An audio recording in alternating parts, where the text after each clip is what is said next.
कहानी की शुरुआत में हमें यूमी नाम की एक लड़की को दिखाया जाता है जो अपनी कैंडी कंपनी के छत से कूदकर सुसाइड कर लेती है।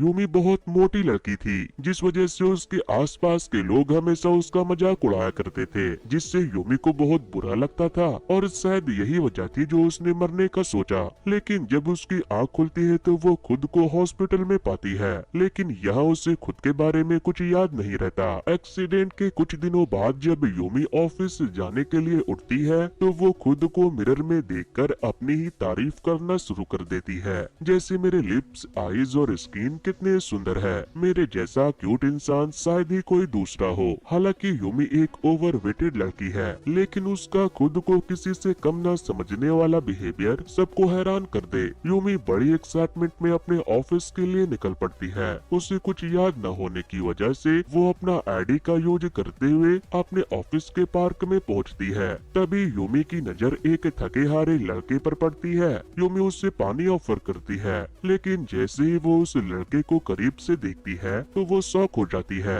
क्योंकि कुछ देर पहले यूमी ने एग्जैक्ट उसी लड़के की फोटो अपनी फोन में देखी थी। लेकिन यूमी ये याद नहीं कर पा रही थी कि आखिर क्यों उसने उस लड़के की फोटो अपने फोन में रखा है। आगे हम देखते हैं कि वो लड़का जिसका नाम किसुके है वो पानी पीने के बाद यूमी को बड़े पोलाइट वे से थैंक्स बोलता है और यूमी से उसका नाम पूछता है। यूमी उसे अपना नाम बताती है और अचानक से किसुके का चेहरा पकड़ लेती है, ये कहते हुए कि तुम बहुत वीक लग रहे हो, इसीलिए घर जाकर आराम करो। यूमी की बातें सुन किसुके यूमी की तरफ मुस्कुराते हुए उसे इंटरेस्टिंग कहता है। यहाँ तो हमारी यूमी उस पर फिदा हो जाती है और वहाँ से भाग जाती है। यूमी अपने ऑफिस पहुँचती है और सभी स्टाफ को गुड मॉर्निंग कहती है, जिसे देख ऑफिस के सभी स्टाफ शॉक हो जाते हैं और आपस में बातें करने लगते हैं कि आज इसे क्या हो गया, क्योंकि इससे पहले उसने कभी भी किसी को गुड मॉर्निंग नहीं कहा था और न इतना खुश दिखी थी। यूमी सबको बताती है कि एक्सीडेंट के बाद वो सब कुछ भूल चुकी है, यहाँ तक कि अपना डेस्क भी। तभी यूमी की कलीग टमाई आती है और यूमी को उसका काम समझाने लगती है। ये देख यूमी को टमाई बहुत अच्छी लगती है और दोनों की दोस्ती हो जाती है। तभी यूमी और बाकी स्टाफ को मीटिंग के लिए बुलाया जाता है। मीटिंग में सभी मेंबर अपने अपने आइडियाज दे रहे थे, लेकिन मैनेजर हिरोकी को कोई भी आइडिया पसंद नहीं आता। यूमी चुप होकर सभी की बातें सुन रही थी। फिर वो जैसे ही अपनी डायरी खोलती है उसमें बहुत सारे कैंडी मिक्सचर के नए नए आइडियाज लिखे होते हैं जो यूमी ने एक्सीडेंट के पहले बनाए थे। उन्हीं में से एक आइडिया यूमी हिरोकी से शेयर करती है, जो कि उसे पसंद आता है और हिरोकी यूमी को वो प्रोजेक्ट देकर उसकी फाइनल फाइल कंप्लीट करने के लिए कहता है और साथ ही में टमाई को यूमी की हेल्प करने के लिए कहता है, जिसे सुन टमाई थोड़ी अपसेट होती है क्योंकि उसका आइडिया रिजेक्ट करके यूमी का आइडिया एक्सेप्ट कर लिया गया था। नेक्स्ट सीन में यूमी अपने पहले प्रोजेक्ट की फाइल कंप्लीट करने में लग जाती है। वो अपने डायरी में लिखे सारे आइडिया को देखकर बहुत खुश भी थी। तभी यूमी की नजर उसके ड्रॉअर में रखी ठीक वैसे ही 10 आइडिया डायरी पर पड़ती है, जिसे देख यूमी और भी खुश हो जाती है। वो इसके बारे में टमाई को भी बताती है। नेक्स्ट डे यूमी वापस से उसी जगह जाती है ताकि वो दोबारा से किसुकी से मिल सके, और ऐसा ही होता है। किसुकी पहले से वही मौजूद था, जिसे देख यूमी बहुत खुश हो जाती है और उसे हेलो करती है। किसुके भी यूमी से दोबारा मिलकर खुश होता है। यूमी किसुके से पूछती है कि क्या हम पहले भी मिल चुके हैं, क्योंकि छत से गिरने के बाद मुझे अपने पास्ट के बारे में कुछ भी याद नहीं। यूमी की बातें सुन किसुके शॉक हो जाता है। यूमी उससे कहती है कि डरने वाली कोई बात नहीं है, अब सब ठीक है। तभी किसुके को फोन आता है और वो वहाँ से चला जाता है। यहाँ हमें पता चलता है कि किसुके कोई आम आदमी नहीं बल्कि यूमी के ऑफिस का वाइस प्रेसिडेंट है। उधर यूमी जब ऑफिस पहुँचती है तो हिरोकी उसे 3 बजे से पहले फाइल सबमिट करने को कहता है। इसीलिए यूमी अपनी आइडिया बुक के लिए ड्रॉवर खोलती है तो उसकी चीख निकल जाती है, क्योंकि वहाँ से उसकी सारी डायरीज एक साथ गायब थी। यूमी इस बात से बहुत परेशान थी कि आखिर अब वो क्या करे, और वो ये सारी बात अपने कलीग से बताती है। तभी सबका ध्यान जाता है कि सभी ने आज सुबह से टमाई को नहीं देखा। यूमी को याद आता है कि उसने डायरी के बारे में टमाई को बताया था, इसीलिए वो ऑफिस से निकलकर टमाई को ढूंढने चली जाती है, जहाँ टमाई अकेली बैठी थी। यूमी उसके पास पास जाकर पूछती है कि तुम यहाँ क्या कर रही हो, सभी लोग तुम्हें ढूंढ रहे हैं। टमाई रोते हुए कहती है कि किसी को मेरी जरूरत नहीं है, मैं बिल्कुल यूजलेस हूँ। यूमी टमाई को डांटते हुए कहती है कि आज के बाद खुद को यूजलेस मत कहना, क्योंकि पूरी ऑफिस को तुम्हारी नीड है। यूमी की बातें सुन टमाई उसे उसकी सारी डायरी वापस कर देती है और इस काम की माफी भी मांगती है। यूमी उसे खुशी खुशी माफ कर देती है। यूमी और टमाई दोनों बेस्ट फ्रेंड बन जाते हैं और ऑफिस लौटकर दोनों प्रोजेक्ट की तैयारी में लग जाते हैं और इस समय से पहले फाइल कंप्लीट कर देते हैं। उसके बाद सभी मीटिंग रूम में वाइस प्रेसिडेंट का इंतजार कर रहे थे। तभी वाइस प्रेसिडेंट अपने स्टाफ के साथ आते हैं, जिन्हें देख यूमी शॉक हो जाती है, क्योंकि उनका वाइस प्रेसिडेंट कोई और नहीं बल्कि किसुकी होता है। नेक्स्ट सीन में यूमी सभी को अपनी प्रोजेक्ट कैंडी का सैंपल टेस्ट करने के लिए देती है, जिसे टेस्ट करके किसुकी कुछ कंफ्यूज रिएक्शन देता है, जिस पर यूमी बिना डरे सबके सामने कहती है कि अगर आप चाहे तो एक बार और हम ट्राई करके कुछ नया बना सकते हैं। फिर अगले दिन यूमी वापस से एक नए शेप और फ्लेवर की कैंडी टेस्ट के लिए देती है, जिसे टेस्ट करते ही किसुकी अप्रूव कर देता है और उस प्रोजेक्ट को डन कर देता है। हिरोकी यूमी को कांग्रेचुलेट करता है, लेकिन वो कुछ ज्यादा खुश नहीं था। साथ ही में यूमी ने नोटिस किया कि जब किसुकी ने उसे ग्रीट किया था तो हिरोकी ने उसे कुछ जवाब नहीं दिया, इसीलिए यूमी इसके बारे में टमाई से पूछती है। तब उसे पता चलता है कि किसुके का कंपनी ओनर से कोई ब्लड रिलेशन नहीं है, बल्कि वो तो सिर्फ अपनी परफॉर्मेंस से उस पोस्ट पर है। और रही बात हिरोकी की, उसने किसुकी के साथ वैसा बिहेव क्यों किया, तो सच ये है कि हिरोकी कंपनी ओनर की बेटी रिकाको का पति है, लेकिन पूरे ऑफिस में ये रूमर है कि किसुकी और रिकाको का अफेयर चल रहा है, इसीलिए किसुकी को वो पोस्ट मिली। यूमी कहती है यही वजह है कि हिरोकी हमेशा परेशान रहते हैं।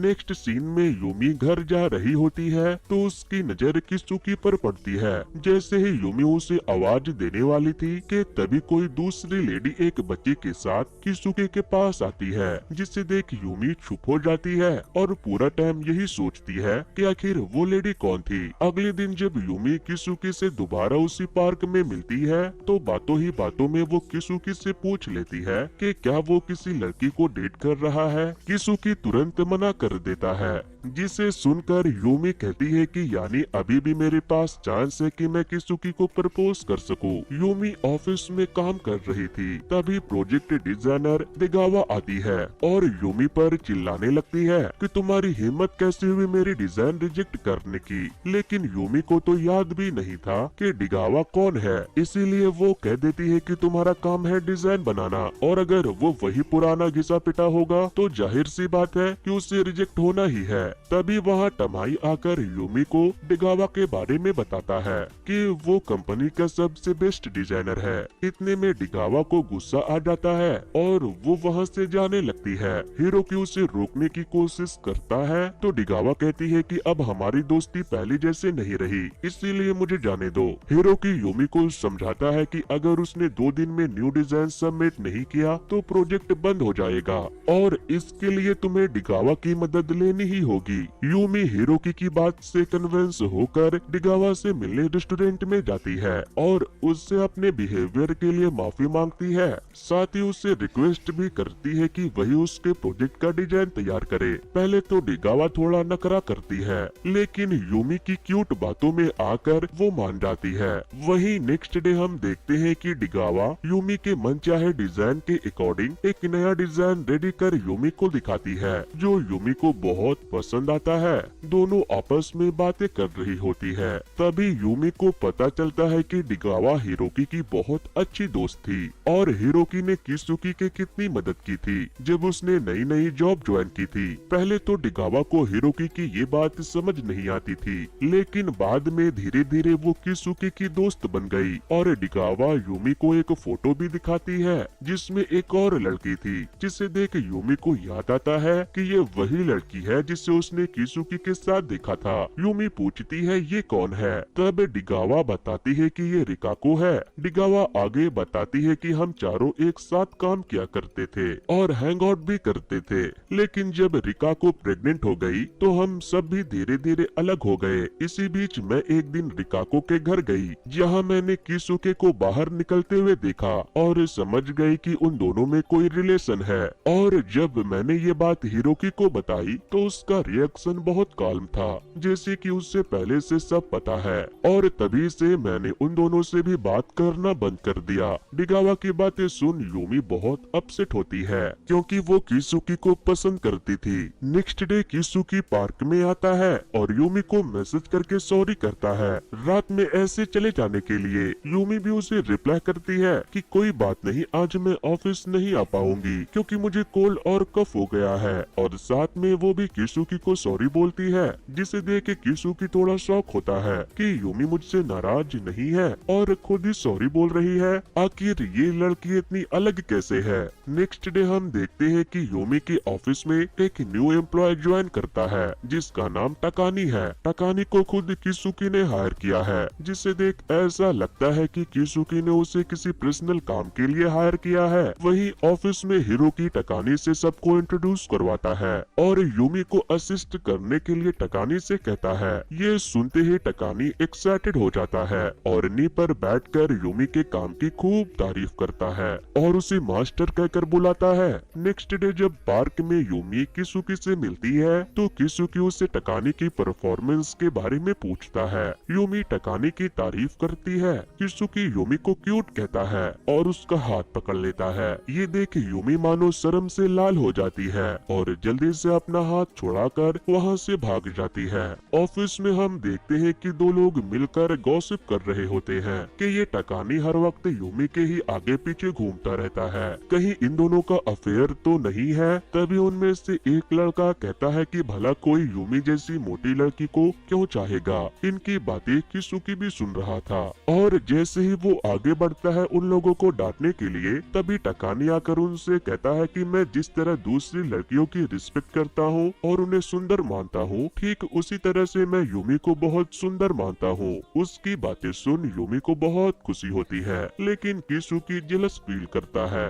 वहीं ऑफिस में हिरोकी टकानी को एक नई कैंडी प्रोजेक्ट तैयार करने को कहता है और यूमी को टकानी की ट्रेनिंग की जिम्मेदारी सौंप देता है। यूमी को मॉर्निंग में टकानी को एक्स्ट्रा टाइम देना पड़ता है, जिससे वो पिछले 4 दिनों से किसुकी से नहीं मिल पाई। इसीलिए किसुकी से एक दिन मिलकर उससे डिनर को पूछता है, जिस पर यूमी हाँ कर देती है।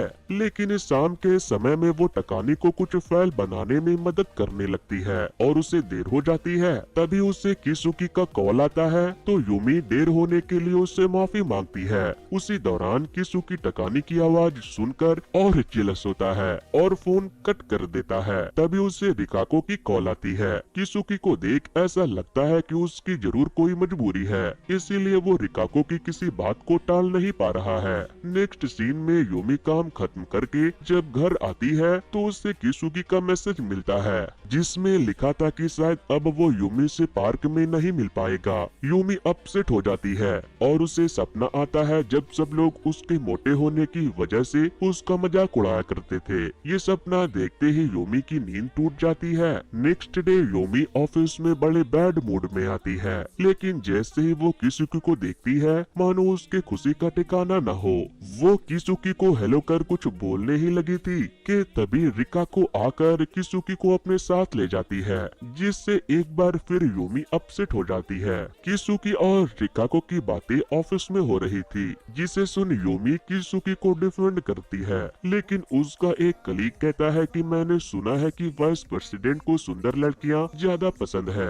ये सुनते ही यूमी को वापस से वही ओवरवेट के लिए बुली करने वाली बातें याद आ जाती है, जिससे पैनिक होकर यूमी भागकर टेरिस पर आ जाती है। यूमी टेरिस को देखकर कहती है कि मुझे ऐसा क्यों लग रहा है कि मैं पहले भी यहाँ आ चुकी हूँ। तभी यूमी को किसी की आवाज सुनाई देती है तो यूमी उसे देखने जाती है तो वो कोई और नहीं किसुकी था, जो यूमी के सामने देखकर खुद को रोक नहीं पाता और उसे गले लगा लेता है और कुछ देर ऐसे ही रहने की यूमी से रिक्वेस्ट करता है। और थोड़ी देर बाद किसुकी यूमी को खुद से दूर कर करके वहाँ से चला जाता है। यूमी किसुके को सैड देखकर खुद भी सैड हो जाती है। तभी टकानी आकर यूमी को अपने साथ शाम को स्वीट टेस्ट एनालिसिस के लिए जाने को कहता है। यूमी और टकानी स्वीट टेस्ट करते हैं और जब वापस घर की तरफ जाने लगते हैं तभी टकानी किसुके और रिकाको को साथ देख यूमी को भी दिखाता है, जो देखते ही यूमी सैड होकर वहाँ से चली जाती है।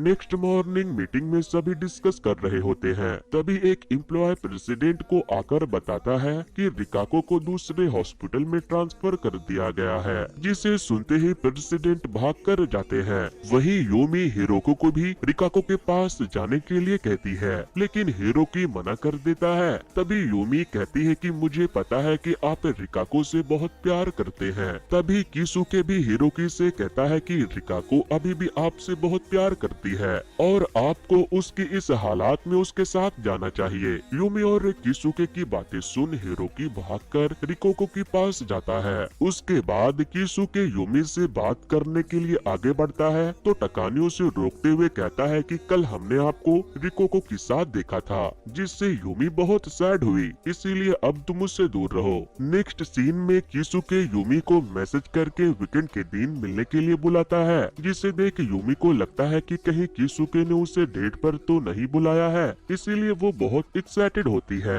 और अच्छे से रेडी होकर पहुंचती है। जहां किसुके यूमी को अपने साथ हॉस्पिटल में ले जाता है, जहां उसकी मॉम एडमिट थी क्योंकि उन्हें कैंसर है, वो भी लास्ट स्टेज। किसुके बताता है कि उसकी मॉम का कैंसर दिमाग भी इफेक्ट कर चुका है, इसीलिए उन्हें ये भी नहीं याद कि मैं उनका बेटा हूँ। आगे किसुके यूमी को अपनी और रिकोको से जुड़ी पूरी सच्चाई बताता है कि जब मैं और हिरोकी साथ में काम किया करते थे तब से मेरी दोस्ती रिकाको से है। रिकाको ने जब अपने बेटे को जन्म दिया तो उसे हिरोको की बहुत जरूरत थी, लेकिन हिरोकी सिर्फ अपने काम में ही बिजी रहता था। वो अपनी वाइफ और बेटे को समय नहीं देता था क्योंकि अब वही तो कंपनी का फ्यूचर वाइस प्रेसिडेंट बनने वाला था।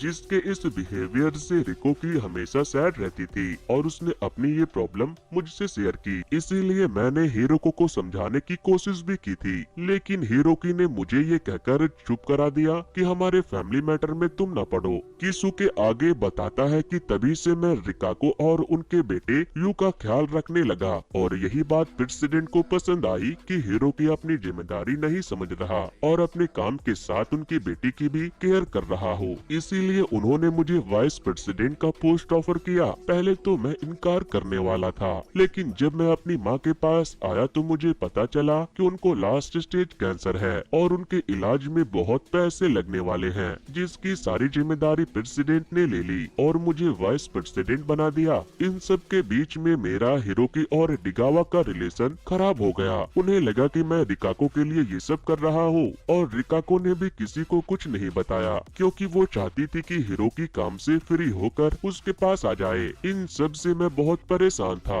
और तभी मैं तुमसे मिला। तुमसे मिलने के बाद मानो मेरे अंदर एक नई एनर्जी आ गई और मैं अपनी लाइफ को एंजॉय करने लगा। किसुके की सारी बातें सुन यूमी उससे कहती है, जब तुम खुश होते हो तो मैं भी खुश होती हूँ और सैड तो मैं भी सैड हो जाती हूँ, इसीलिए अब से हमेशा हंसते रहना। नेक्स्ट डे यूमी ऑफिस के लिए रेडी हो रही थी, तभी उसे अचानक से उसके पास्ट की बातें याद आती है कि कैसे वो खुद से नफरत किया करती थी अपने ओवरवेट की वजह से और खुद को किसी भी लड़के के लायक नहीं समझती थी। यूमी इन बातों से जान जाती है कि एक्सीडेंट से पहले उसकी पर्सनैलिटी कुछ और थी, इसीलिए अब वो पुरानी यूमी को कंफर्ट कराने के लिए रोज कुछ न कुछ डायरी में लिखती थी ताकि वो खुद की अहमियत बता सके। नेक्स्ट वीकेंड पर किसुके यूमी को मिलने के लिए बुलाता है और उससे अपनी दिल की बात कहने वाला था। तभी यूमी उसे रोकते हुए कहती है कि मैं अभी रेडी नहीं हूँ और इतने में वो पीछे की तरफ गिर जाती है, जिससे उसके सर पर चोट लगती है।